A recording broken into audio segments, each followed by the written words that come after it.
اور حضور کا جانا بھی بڑا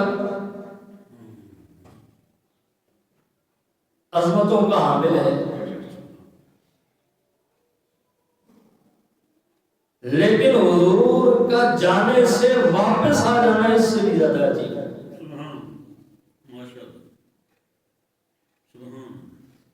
یعنی جانا بھی کوئی چھوٹا معجزہ نہیں ہے۔ مصطفیٰ کریم نبی صلی اللہ علیہ وسلم کا اتنے بلند مرتبے پر فائز ہو جانا یہ کوئی تھوڑا مرتبہ اور مقام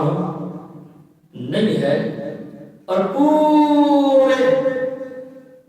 مخلوق میں واحد حضور کی ذات ہے۔ میں انسانیت کی بات ہی نہیں کر رہا، ساری مخلوق کی بات کر رہا ہوں کہ ساری مخلوق میں تنِ تنہا مصطفیٰ کی ذات ہے جنہوں نے رب کا دیدار کیا ہے، سر کی آنکھوں سے کیا ہے اور بغیر حجاب سے کیا ہے۔ تو یہ شان مرتبہ مقام کوئی تھوڑا نہیں ہے۔ جانا بھی بڑی عظمت کا حامل ہے، لیکن وہاں جا کے پھر واپس آ جانا یہ بہت بڑی بات ہے، بہت بڑی بات ہے۔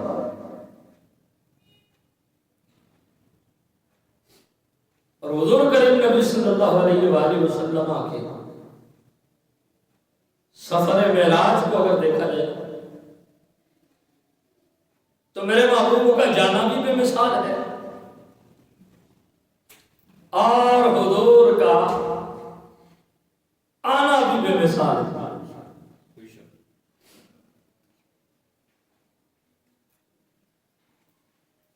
کریم نبی صلی اللہ علیہ وآلہ وسلم کو اللہ نے کتنا بڑا مرتبہ عطا فرمایا، کتنی شان عطا فرمائی کہ سارے انبیاء اور رسل حضور کے مقتدی بن کے کھڑے ہیں، اور اقسام حضور سب کے امام بن کے مصلی امامت پر ان کو نماز پڑھا رہے ہیں۔ یہ بیت المقدس کی بات ہے۔ حضور کریم نبی صلی اللہ علیہ وآلہ وسلم بیت المعمور میں تشریف لے گئے، تو جس طرح زمین میں سارے رسول نبی کی اقتداء میں حضور کے پیچھے کھڑے ہو کر نماز پڑھ رہے تھے، مصطفیٰ امامت کروا رہے تھے، اسی طرح بیت المعمور میں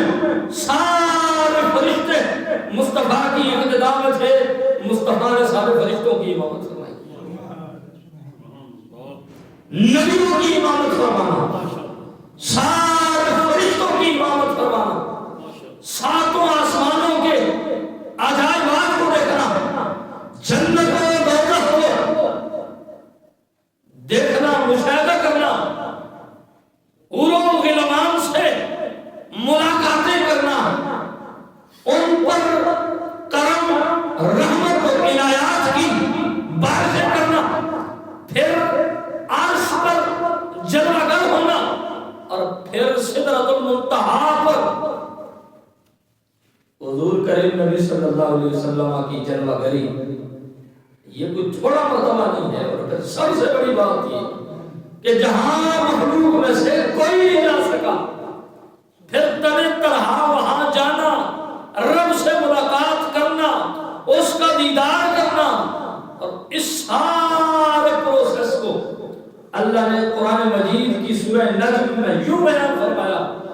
کہ فَأَوْحَى إِلَىٰ عَبْدِهِ مَا أَوْحَىٰ، یعنی کیا باتیں ہوئی، کیا معاملات ہوئے، کیا سلسلہ ہوا، فرمایا وہ جس نے وحی کی ہے وہ جانتا ہے، یا جس کے قلب اطہر پر وحی نازل ہوئی ہے وہ جانتا ہے۔ یہ راز نیاز کی باتیں یا محبوب کو پتا ہے یا محب کو پتا ہے، یا طالب جانتا ہے یا مطلوب جانتا ہے، اور میں اس کے علاوہ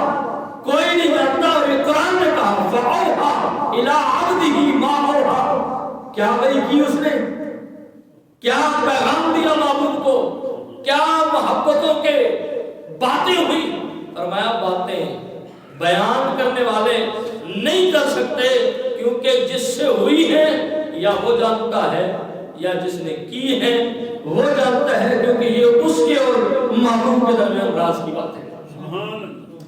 یہ اس کے اور محبوب کے درمیان راز کی باتیں۔ اور کہنے والوں نے کہا کہ ایسی راز معراج محبتاں دا، ہاں یہ ہر ایک کی سمجھ میں آنے والی بات نہیں ہے، عقل کے گھوڑے دوڑانے والے اس چیز کو نہیں سمجھ سکتے کہ ایسی راز معراج محبتاں دا نہیں سی کسے دی سمجھ جان والا، ایسی راز معراج محبتاں دا نہیں سی کسے دی سمجھ جان والا، سدیا طالب تے گیا مطلوب اٹھے، جبریل ایسی لے جان والا، سدیا طالب تے گیا مطلوب اٹھے، جبریل سی سد لے جان والا، اور باتیں آنکھ دے بن دروازے دے کہ میں پہنچیا عرش تے جان والا، ابر عقل نو اتھے دخل کیڑا جانے جان والا یا لے جان والا۔ فرمایا یہ تمہاری عقل سمجھ اور فہم و فراست میں آنے والی بات نہیں ہے، کیونکہ وہ لے کر جانے والا جانتا ہے، یا جس کو لے جایا گیا ہے جس شان کے ساتھ ہو گیا ہے وہ جانتا ہے۔ کیا پروٹوکول ہوگا کہ جبریل جس کی سواری کی لگام تھامے ہوئے ہیں، میکائیل جس کی سواری کی رکاب پکڑ کر کھڑا ہے، اور اسرافیل جس کے سواری کی زین درست کر رہے ہیں، اس محبوب کی عظمت و شان کا عالم کیا ہوگا، اس محبوب کے نام